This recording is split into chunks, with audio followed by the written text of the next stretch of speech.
the Three of Wands is known as virtue, and therefore it's not just talking about the manifestation of our will and the completed cycle of creation, but it's suggesting that that manifestation of our will should be virtuous, which is to say it should be comprised out of purity and kindness and of course the love, of which is the law of Thelema.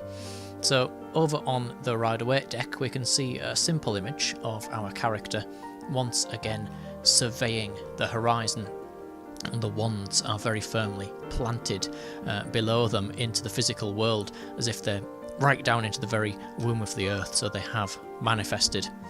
And over on the Tree of Life we can see this yet again, because the Three of Wands on the Tree of Life is in Binar, and Binar gives birth onto form.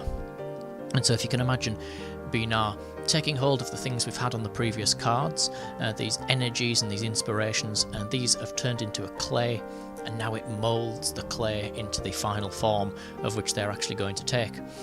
Binar is also associated with a type of nurturing, and so we're not just giving birth to form, we're wanting to nurture it and to encourage it to grow in wonder. It's almost like watering a flower and admiring it as it blooms, and the wonderful scents and colours and so on that come from it, and we express a love because of that. And so we can see that with all the symbolism of this card. It is of course a completion of a creation process. We had on the Ace of Wands the spark of inspiration, the fertilization of a manifested will, and then over on the Second of Wands we were putting all of the necessary things together to actually bring it here into form, and then finally we have given birth to a manifested will, a manifested intention. And we can see in the background of the card 6 straight flames, and so they're not sort of dancing flames, these are quite almost lightning bolt looking flames, although they are said to be just flames.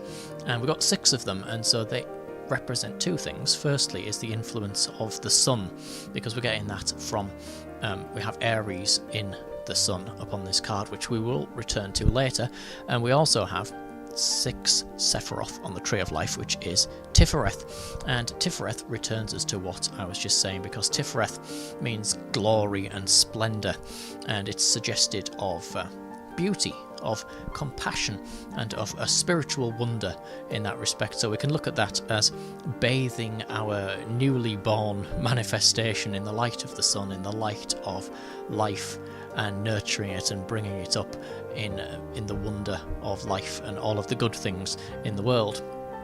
There's also 4 extra flames emanating from behind there, and these are again connected to it, and so they are straight flames as well. These can be quite difficult to actually see on the card, and these are returning us back to the Two of Wands. It's said that these are like the imprints of the Purbas and the Dorjes, of which we had over on the Two of Wands. They are the remaining energy of those Dorjes, of which have removed obstacles. So it's saying that the obstacles have been removed, and here is our result. Here is the manifested reality once all of the troubles and all of the torments have been taken away. Now, the actual shafts of the wands themselves. Now we're going to come to the tops of the wands in a moment because they're of particular interest, but these do represent the sun. In fact, we can see the entire card bathed in this golden orange glow, which is the sun. And because this is all 3 of the first trinity of the wands cards put together, the remaining flames around there, which again appear like the sun, and there's 10 of those, so we have all 10 Sephiroth of the Tree of Life, so everything in creation manifested together. And they also represent the original flames that we saw back on the Ace of Wands, because we had 10 letter yods emanating from that first wand, and so it's saying all of those yods, which are of course the seed of life, all of them have now been born into the actual world. On the top of the wands we can see lotus patterns, which are a particularly wonderful symbol with regards to this, because firstly within ancient Egyptian mythology it was believed that huge lotus blossoms were actually the first living things, the first expressions of life of which emerged from the primordial waters of creation. And so the lotus blossom blooming on the Nile was seen as this wonderful first emanation of life. And it's also an interesting flower in that the Egyptian lotus blooms throughout the day, at various spans through the day. So it starts to open in the morning before coming into full bloom in the noon and closing up again in the late afternoon. And so there we can connect it to the goddess Isis, this powerful goddess of whom is shown always with the lotus wand in her original paintings.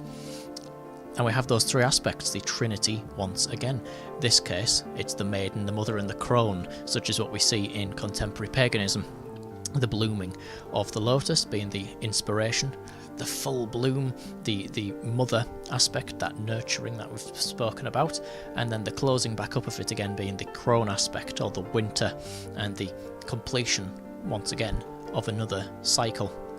Isis here, featuring splendidly in the centre of the card with her lotus blossoms, representing that fruition and that coming into being of whatever it is that we've manifested, because she represents that very powerful mother of creation. And so we have that splendid and wonderful image of Isis in the centre there. On the actual lotus wands themselves, if we count the petals, we'll find that there are actually 9 lotus petals on the actual lotus blossoms, and so this brings us back to the tree of life again, and this time it's going to be the 9th Sephiroth, which is Yesod. And this is particularly interesting because we're talking about the physical world, and Yesod is just above Malkuth, which is kingdom, the manifested world. And so Yesod is the foundation upon which the world has been created. But because it's not right at the very bottom, it's a go-between between Kether and all of these spiritual aspects at the top and Malkuth and the physical world at the bottom. So it's like a medium in between creation. So it draws us back to what we had. The Ace of Wands, that inspiration, is what I've called Femifestation on the previous video, where it's just a thought. It only exists as a potential. And then Yesod is the medium between the potential and the actual reality, and so you can see it as a kind of waiting room of manifested desires, if you like, and then when they go through the door, they're out into the sunlight, into the day, and they are manifested. And of course there's actually 3 wands, because it is the 3 of Wands, so we've got 3 lotus wands, and so we have the Trinity. And in this regard, because we're talking about virtue, it's going to be of our spirit and our mind, our consciousness and our heart, and the heart centre in spirituality, which draws us back to one of the other symbols on the card which we've seen, and we can draw it all together through this. We have the Aries symbol again and the sun symbol, so it's showing the sun in the aspect of Aries, which is springtime, so May, and the blossom in May of Beltane, which is the coming of the summer, so it's renewal, rebirth and new life, new creation. So what does this mean? Well, we feel new creation in that swelling forth in our heart of love and of desire, of just that urge to see wonderful things brought to life in the world. And because the card is of virtuous actions, it's bringing us back to the law of Thelema, saying, well, you can manifest any will, any desire that you put your mind to, and that you work this power of creation on. But if you want to follow your true will, if you want to manifest what is good and proper for you and for the universe, it's going to have to be a virtuous manifestation, and so that is one of which is comprised at its very core out of love. And it's a very special kind of love. It's a very unconditional kind of love, where it's just loving existence itself and seeing that beauty in things such as the lotus blossoms, like our ancestors in Egypt would have done, and they'll have said that is pure life, of which was possibly one of the very first forms of actual life coming. And so you bring up the 3 of Wands in your reading. It's really a positive card. It's suggesting that you can absolutely use everything at your advantage here to manifest your will, and that you can have all sorts of glimmers of of wonder in your life, and you can see them come into fruition if you put the work into them. And it could be from any side of your life, either spiritual or physical side as well, when it comes to that. And it can also represent in more open tarot readings, to deal honestly and openly with the people around us, to try and see that love, that beauty, and that opening of the petals of the heart within them, and to see them as well as what they are, which is another manifested creation. And basically, in that regard, to see all the wonder in the world of which is manifested around us.